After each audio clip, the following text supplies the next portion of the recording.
இன்றைக்கி கடவுள் நம்மளுக்கு கொடுத்துருக்க வசனம் புலம்பல் 1:21. நான் தவிக்கிறதை அவர்கள் கேட்டாலும் என்னை தேற்றுவார் ஒருவரும் இல்லை.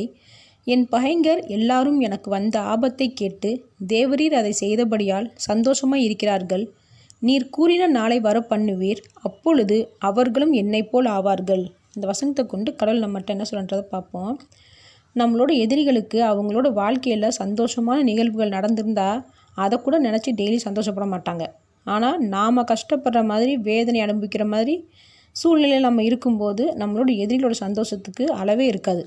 இதில் என்னென்னா, கடவுள் தான் நம்மளை தண்டிக்கிறாருன்னு சொல்லி சந்தோஷப்படுவாங்க. சாத்தானால் நமக்கு கஷ்டம் வேதனை வரும்னு சொல்ல மாட்டாங்க. கடவுள் தான் காரணம் அப்படின்றத சொல்லுவாங்க. நம்ம நல்லவங்களாக இருந்து கஷ்டத்தை அனுபவிக்கிறோம்னா அது சாத்தானால், நம்ம கெடுதல் செஞ்சு கஷ்டப்படுறோம்னா அது கடவுள் கொடுக்குற தண்டனை. நம்ம செய்த தப்புகளை திருத்தி கொள்ளும்போது கண்டிப்பாக கடவுள் மன்னிப்பார், நம்ம படுற வேதனையிலேருந்து விடுவிப்பார்.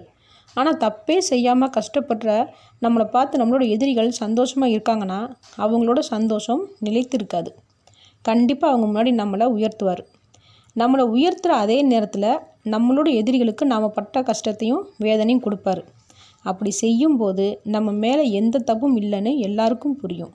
ஆமேன்.